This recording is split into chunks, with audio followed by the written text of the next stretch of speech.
It's early morning at Paddington, and the station is preparing for the arrival of the first commuter trains of the day, with 40,000 passengers expected during the morning peak. In the control room, Sanjeev Sharma is ready for the onslaught. We're receiving. Yeah, showing bell now, coming up 3. And out on the concourse, some of Paddington's cleaning staff are doing the last bit of housework. 250 miles away in Penzance, at the other end of the Great Western Route, there's also housekeeping to be done. Around 2 tons of laundry need processing for the day ahead, because this is the home of the famous Night Riviera sleeper service, which carries 380 passengers to and from Paddington 6 nights a week. It's a travelling hotel with 7 coaches, each with their own battery bank, powering the cabins above with aircon, heating and Wi-Fi. The batteries, they were topped up every week, especially on the sleeper set. It's like a car or a motorboat or anything like that. If this fails, the coach fails, because that's all the lighting, all the heating, everything. It's very dangerous. A few years ago, I was doing a high-speed train 125. I opened the batteries and a wire got caught and it caught fire.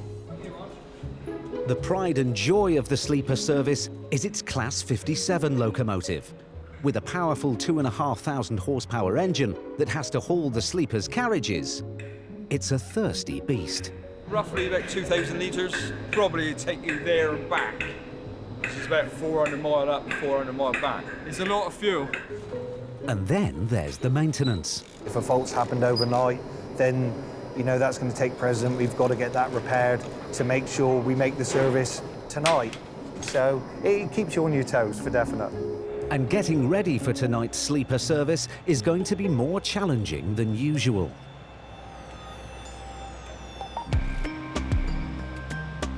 Back at Paddington, it's the middle of morning rush hour.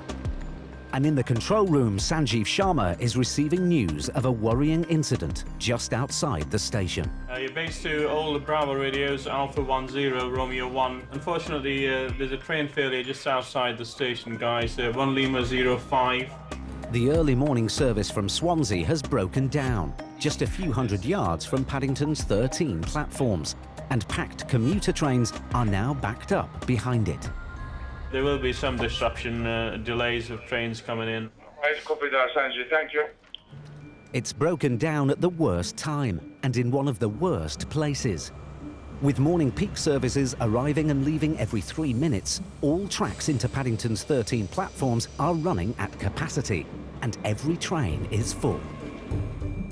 It's been there for about 12 to 15 minutes now. It's still at standstill. A lot of people on that train, all the way from Swansea, trying to get to work, but they cannot get anywhere at the moment. Hello, trainman and controller Swindon. With one line into Paddington blocked, Paul Martin at Route Control is trying to funnel all morning peak services along the remaining 5 tracks. It's made a bit of a mess of it.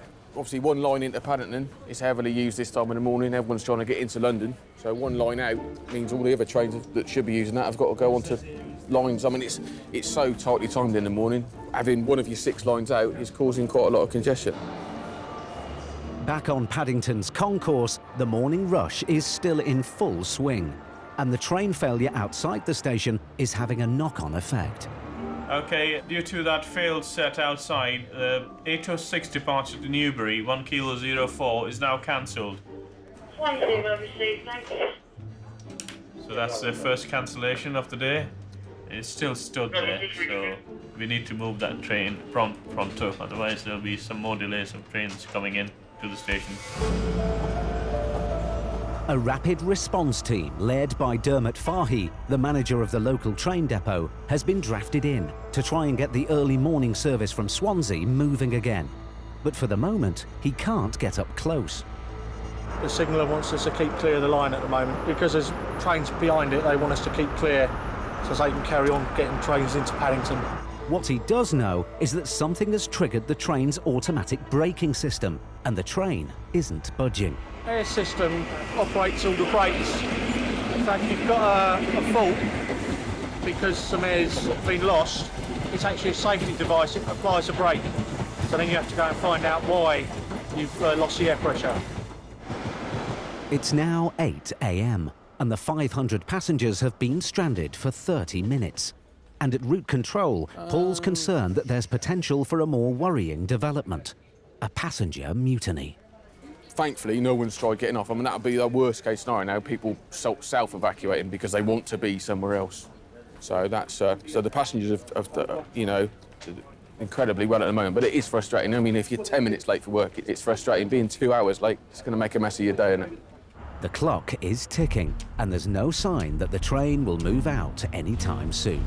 So there's a lot of unhappy people on there at the moment.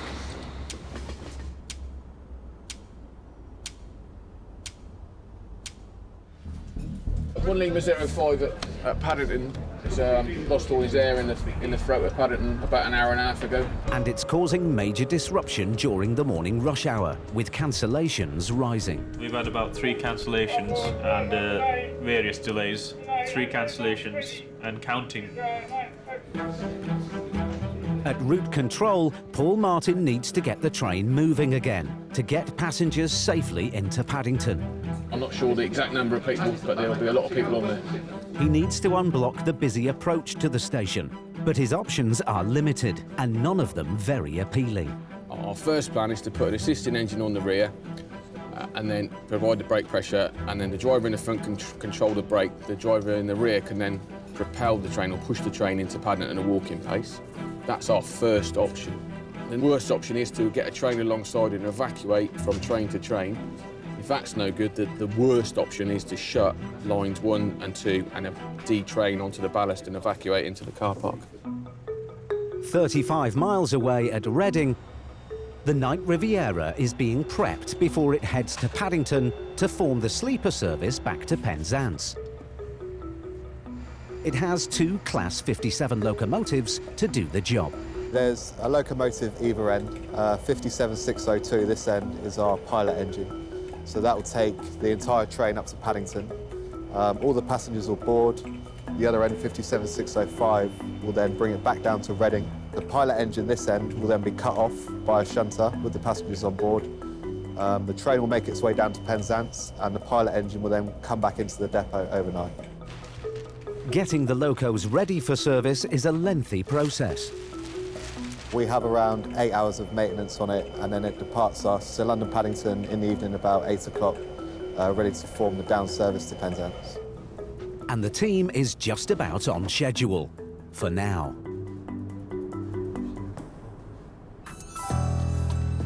Back at route control, they've hatched a plan to rescue the failed Swansea service. They'll attach an engine to the back of the train and push it the 900 yards into the station. The only thing we can do is try and get the train assisted into Paddington, and then their fitters can have a look at it once it's in Paddington station and try and see what the fault actually was. That's lovely, thank you. Cheers, bye. Cheers, bye. News of the rescue mission has reached Paddington Control. So what's happened now is they've got a rescue engine, a diesel engine, to come from the depot. But it's not just any locomotive earmarked for the rescue. It's one of the Class 57 locomotives that hauls tonight's sleeper service, the Restormal Castle. So this is 57602. It's got a coupler on it which can couple to most tractions, so the sleeper coaches, HSTs. So it's an ideal rescue loco, really. So when they're coupled together, the loco will come up to the coach, the buffers will touch, and then the screw coupling in the middle can be adjusted. 57602's powerful engine means it's ideal for rescue duties. It's going to attach to the front of it and it's going to push the train into the station. And then it will take it out as a field train to the depot again. But it's going to have to be quick. It needs to be back at Reading in time to haul the Night Riviera into Paddington for the sleeper service.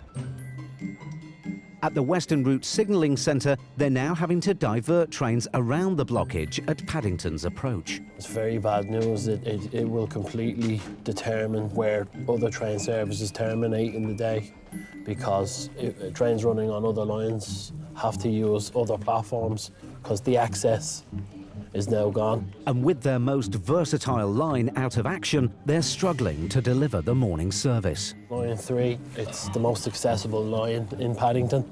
You can get into all platforms from the station. Out on the track, the rescue locomotive, the Restormal Castle, has arrived and is being hooked up to the stricken train from Swansea, which has now been delayed for nearly 2 hours. The drivers at the moment will rear the train, providing assistance to the loco that's coming on the back. They're going to couple up and attempt to move into Paddington in the next few minutes. For route controllers in Swindon, it's an anxious wait. Yeah, the loco's attached to the rear. They're building it, the air pressure's up, but hopefully in the next 4 or 5 minutes we should be on the move. So it's great news, because as I say, we can get it in there, we can get these poor people off and on their way to enjoy the rest of their day. With the diesel engine now coupled up, it can push the failed Swansea train the 900 yards into Paddington Station at a walking pace of 3 miles per hour. On platform 9, duty station manager Charlie McGuinness is bracing himself to deal with customers who've had to endure an extra 2 hours and 10 minutes to their journey. What, 540 quid a month I pay for my ticket. That's what I pay each month. That's the crap we get. You should really be down here apologising for the shambolic, mate. Yeah, I'm very sorry about this. But a sorry might not be enough. Great Western will have to pay compensation. There's about 500 people on the train, so they've stuck there for about 2.5 hours. It's so our customer services can get in touch with them later on. Because obviously they've been stuck for so long that we want to go the extra mile for them because they've been let down. Right, let's not make it look like we're putting them in a bin bag, because we're not. It's just a key. It's just... Thanks for your help, ladies.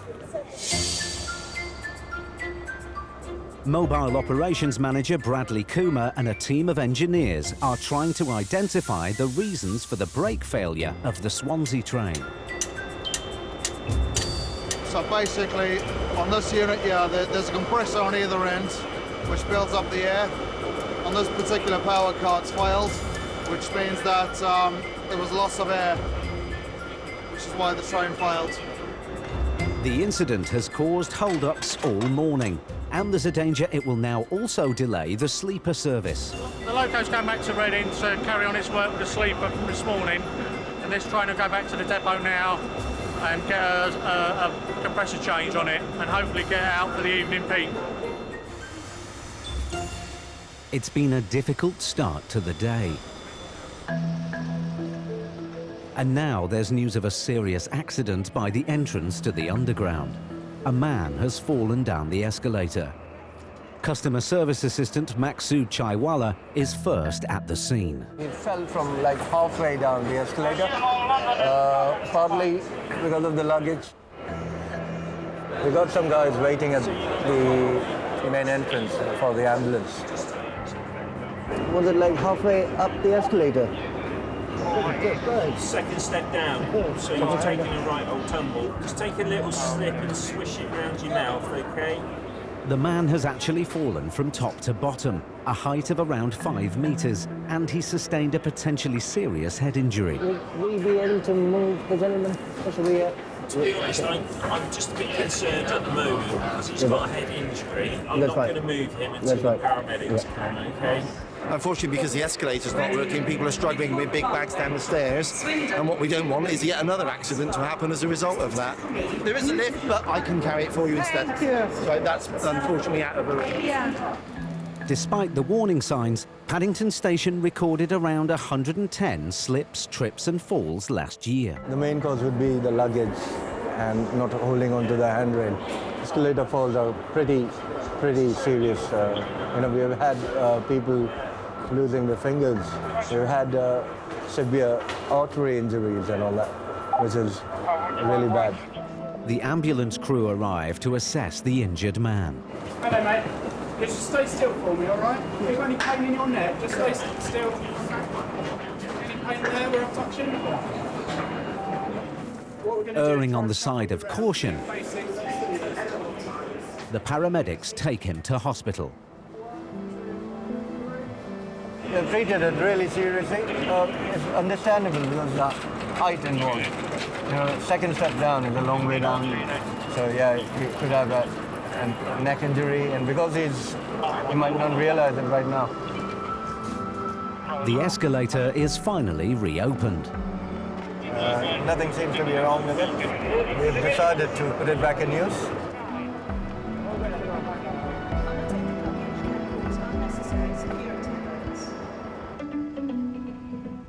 Back at Reading Depot, the Restormal Castle, the sleeper's locomotive, has only just returned from its earlier rescue mission. Today, as the loco had to go rescue a HSD, it's only managed to get here about 1:30, so we're a bit short on time to get this turned around. Normally we have about 8 hours. Obviously today we've got 3 hours less. It puts a little bit more pressure on. It's now a race against time to get the sleeper ready and to pilot it back to Paddington. Making sure all the taps and sink is okay, steps work, and just general tidiness of the room. Usually we have to have the set all locked up by about 6 o'clock in the evening, ready to go off depot, so a few hours less. Got about 3 hours now.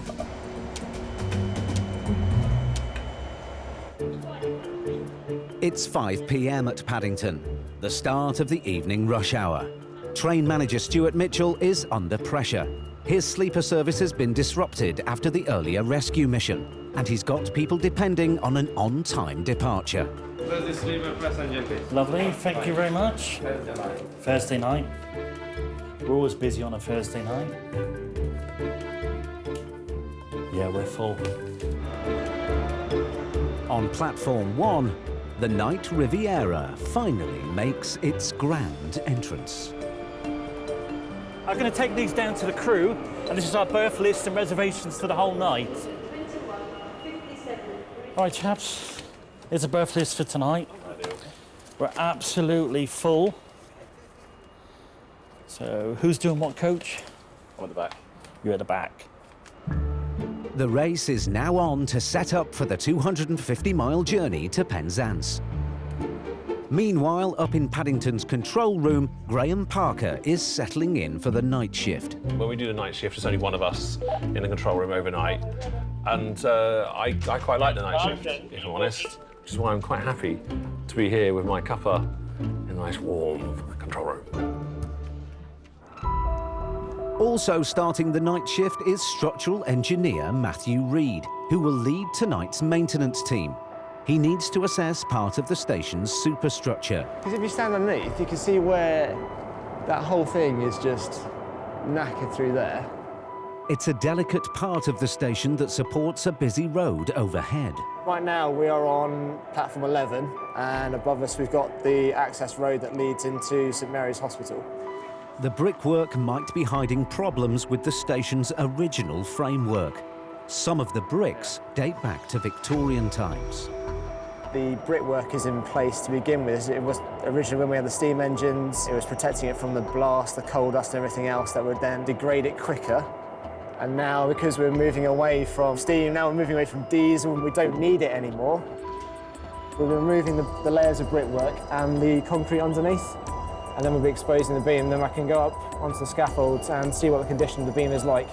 It's vital and urgent work. We've had a few defects identified in the last 12 months where concrete is starting to spool off, and we've done a lot of reactive work to this, and now we're coming in and doing a bit more proactive maintenance to this. Right, let's get on here. Back on the sleeper, the team is fighting against the clock to get back on schedule. What I've got to do now, I've got to get this prepped up. I've got to prep the buffet up, get all my orders in, and I've got to put ticket reservations on down the other end. We are a bit pushed for time. Once the crew have added their finishing touches and completed their final safety checks, Just checking these doors are unlocked. Brilliant. Well done. they can open the doors. Ready to go? Ready to go. Do you want to radio through? Go, go, go, go. Okay. Evening, right? There we go. All right, guys. Absolutely. Do you want to follow me on board? Yeah, thank you. And as the final passengers board, Evening, you're right. Anything in the morning for you, too? Cup of tea. Cup of tea. Glass of juice. Yep, that's fine. So we could turn to Truro about 7ish, so what time would you like to wake you up? 2:45. Right, see you in the morning then, 7:45. worries. Right, cheers. Thank you, bye-bye. Not everyone's settling in. Lady just got on my coach, she got on the wrong coach, but she's feeling a bit poorly, come over like she's about to pass out, so I've put her into the right room. Just going to grab her some water and make sure that she's all right. Is she fit to travel, really? I asked her if when she ate last, and she had a fish dish. And I think I should come down and see her. All right, if you get worse or anything in the night, we're here. Just press the button and we'll come. Okay then, good night then. All right, okay. Lady's happy, she feels confident to travel. You do worry, because once we depart, we're on the way. London is better because there's hospitals and everything here, but she says she's happy and she's confident. So base to Bravo 10. But Graham's night is not going as smoothly. We have one issue tonight, and that is that one train is cancelled because of no available driver. The train that is cancelled is the midnight 34. Overnight, there's very, very few trains, and the next train after that will be another hour later. It's a minor hiccup, but it'll cause major annoyance for the 75 passengers now stranded on the concourse. Look at that angry man, look at that face, look at that. Some people here are already a bit miffed, so all these people on the station have to wait another hour to get the next train. So it is quite an annoyance to a lot of people. On platform 1, the Night Riviera leaves a few minutes late. But the delay had nothing to do with the earlier rescue mission. The overnight sleeper train, the overnight Riviera, left 3 minutes late because someone obstructed the doors. There was a passenger that wanted to get on that saw a train going, could see that the midnight 34 is cancelled and thought, there's a train, that must be going to Ealing, I'll get on it. The train manager to say, no, Reading is the first stop, go away. On platform 11, the rail workers have been given the green light to start work. It is very short working times. We get about an hour or two of working time, and that makes it very tight, high pressure environment. Any defects the team uncover to the original ironwork at Paddington could have a catastrophic impact to train services. Yeah, I mean, if something happened with the bridge here, you can take out 3 platforms. And taking out 3 platforms in Paddington, especially if it's a rush hour, it's not going to sit well with the public. But effectively, if it's something quite major whereby it could affect the integrity of the bridge, I'd be shutting the line.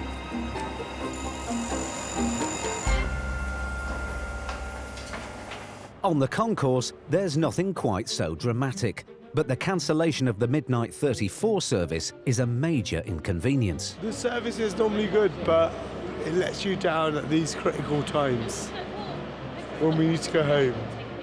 Just want to go home. I would like to travel to Reading now. Yeah. You've cancelled the service. But that's not... I can't. But tonight, it's not just the passengers that need to be patient. It's not something I can do, sir. I can just... What's GWR going to do? I would like to travel now. Well, as a season ticket holder, you've seen my season ticket. Yeah. That's the only option now, so 1:34 is your next train. You're going to make me wait till 1:30. Well, yeah. Well, everybody's waiting, so you have to wait as well. The main problem on the night shifts is that people go to London, they go out somewhere and they'll get a bit drunk on the trains. It does happen, but it is quite annoying. I've got a season ticket. I want to get home now. Just going round and round with the same thing.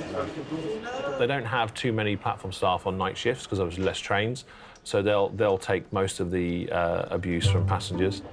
While passengers at Paddington remain stranded, at Reading, the sleeper's pilot engine is being uncoupled from the Night Riviera.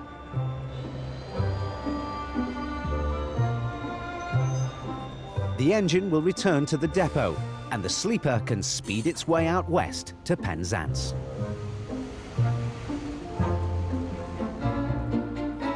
At last, on platform 14, passengers for the cancelled midnight 34 service to Reading will also be on the move. There you go, treat for you tonight. With a gift to make the journey go that little bit quicker. That's a little treat for you, sir, for the cancellation. On platform 14, sir. Yeah, it's boarding now.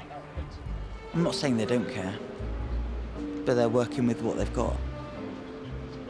After an hour's wait, the passengers are on their way home. Enjoy your biscuit, enjoy your drink, and enjoy that vodka, all right? So if there's any problem, let us know, yeah? So when you're passing through tomorrow, come around, yeah? Take care, thank you. On the sleeper, Cold this morning, isn't it? Oh, yes. Lovely, mate. Thank you. Lovely, thank you. passengers can look forward to something more substantial. Right, it's our breakfast delivery. So I've got me bacon baguettes. I've got me croissants. We've got some gluten-frees down there. So we've got apples. And good as gold, they've got some gluten-free bars for breakfast. The thing is with the smell of the bacon, it'll go right through the train. It'll go right the way down there through the seats and everything, and they're all. I can smell bacon. And it'll be off in a minute. Yeah. There'll be a stampede. You'll will feel be. the vibrations. On platform 11, site engineer Matthew has carried out a thorough inspection of the superstructure beams and has good news. So I've been up there and had a look, and the steelwork of the main beam is looking in a pretty good condition, a lot better than I anticipated. And platform 11 will be open for business in time for the morning rush hour.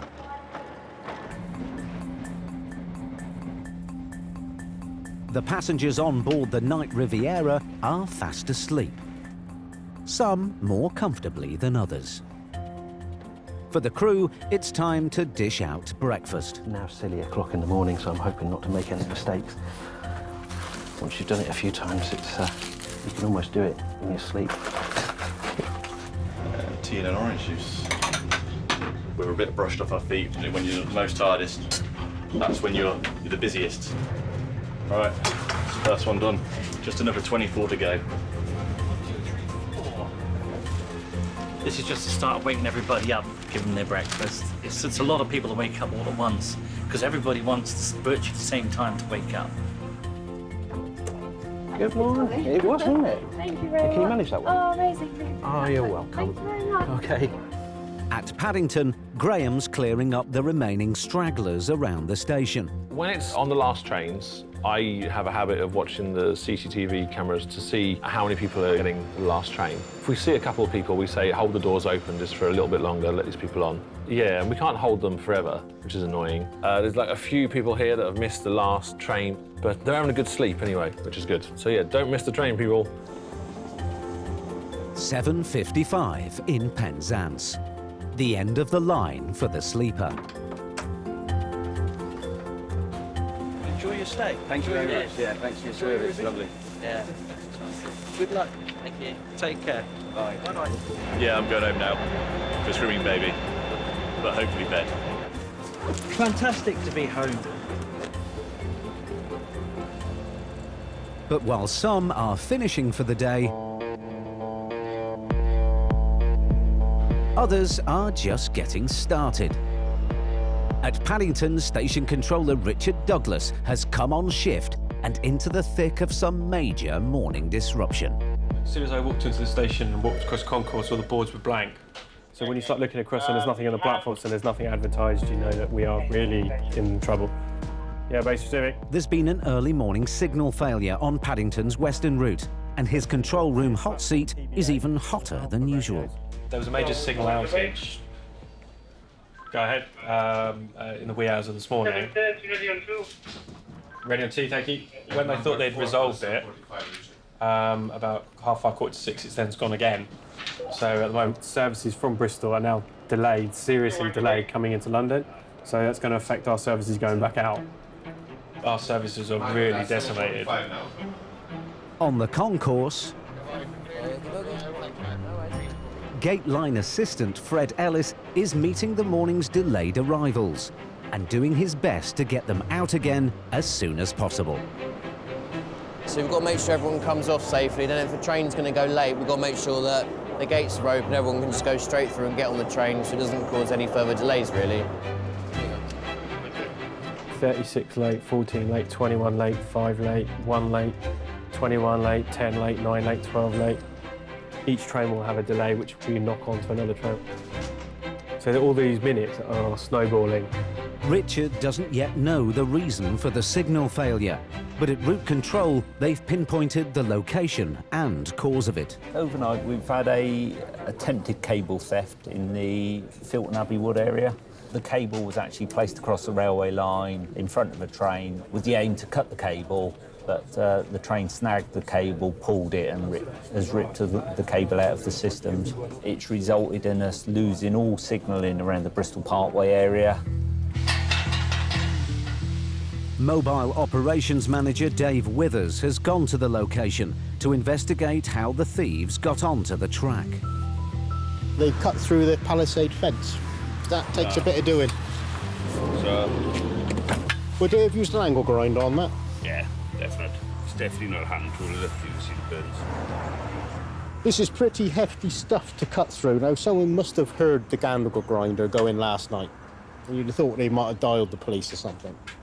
That would have saved all this thousands of minutes of delay and inconvenience to people. But I suppose people don't want to get involved. So. The piece of cable the thieves damaged is an axle counter cable.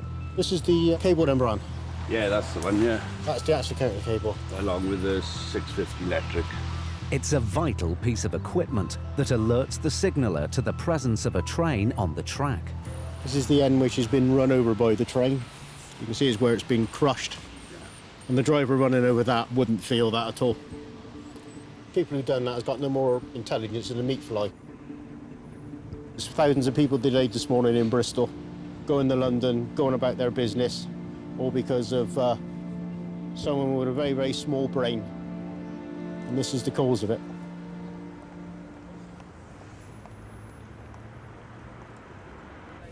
This is Bristol Parkway Station. The lines going off to the right here are the ones that go to Wales. Ones coming off to the left are the ones that go down into Bristol Temple Meads. No services can run between Bristol Parkway and Bristol Temple Meads. Trains going towards Birmingham and on to Scotland are having to go via Bristol Temple Meads and then Swindon. Because this problem with Bristol is now affecting us because the axle counters are on there as well now. Epic failure. Just when you thought it couldn't get any worse. The axle counters have failed in Bristol as well now. So services from Bristol are now delayed, seriously delayed, coming into London. So that's going to affect our services going back out. It's becoming a serious incident, and a code black has been declared. Code black is like the worst case scenario. So literally there are no train services, everything is at stand in the Bristol area. So someone has been very selfish and idiotic that they've cut signalling cables. So that's not only dangerous for the public, it's incredibly dangerous for the thieves because there's electrical power going through there. There's like 600 volts, something like that. I mean, it's incredibly dangerous, just for some copper. They can't reset that. At Route Control, there's more bad news linked to the cable theft. I'll phone the mom and have a chat with him. A failure of the junction points that allow trains to pass from one track to another. Where the sets of points are, we are unable to get some of the brand new 800 fleet, the IUPs, out of the depot. So we're losing train services to and from Paddington today. It's not a good day to come in and start the shift off. No driver for the 8:30 Bristol Temple Mead service. No driver. Back at Paddington, the signal failure means that the trains and their drivers are not where they ought to be. You've got crew displacement and they're all over the west of England and Wales.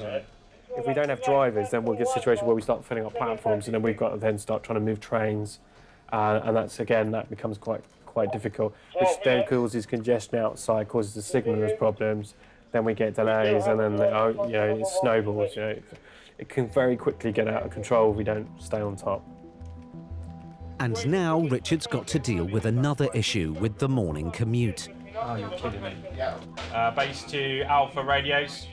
We've just had word from the Underground that we're going to put crowd control in place on the District and Circle line. So a massive crowd of people will board up here.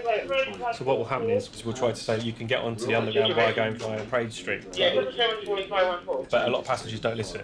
So they'll still stand on the concourse because that's what they always do. So if that's what I always do, that's what I'm always going to do.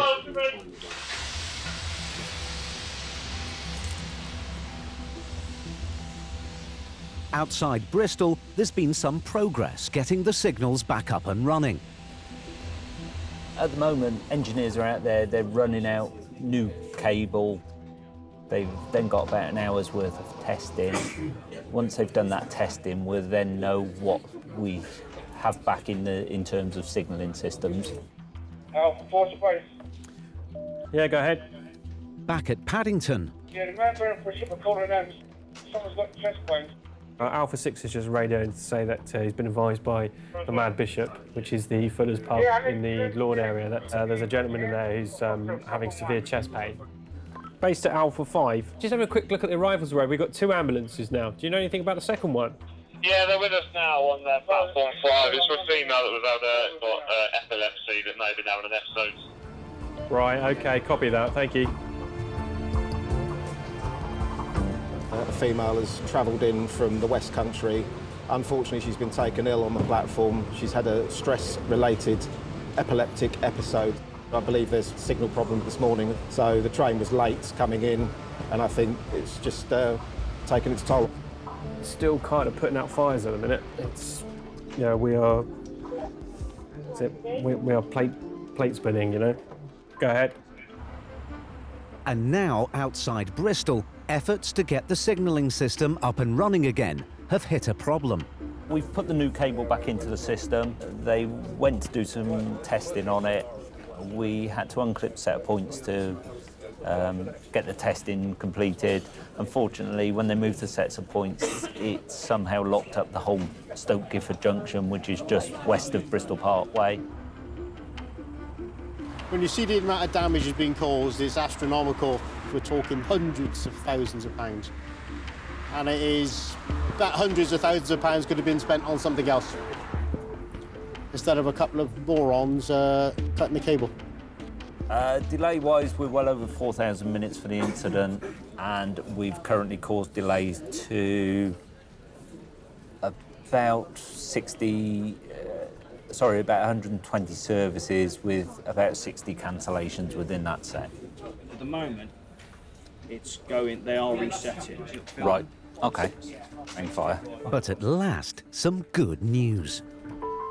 The technicians have managed to restore a number of the axle counters. We are now able to look at reinstating a train service between Bristol Parkway and Bristol Temple Meads. Not a full train plan, but we can certainly reinstate probably 3 trains an hour in both directions. And for Richard at Paddington, it's not a moment too soon. Everything is starting to sort of come back back online now. So whatever was late, the trains that were affected because they're late running, because the axle counters, cable theft, track circuit, all these problems have been minimalised now. So whatever trains are now coming in, they are just stepping up the odd train now just to get everything back into kilter. So touch wood, by the time we come to evening peak, they'll be in position to have a normal service. It's been a really challenging day with everything that's gone on. So another day, another dollar, we'll reset and we'll go again tomorrow.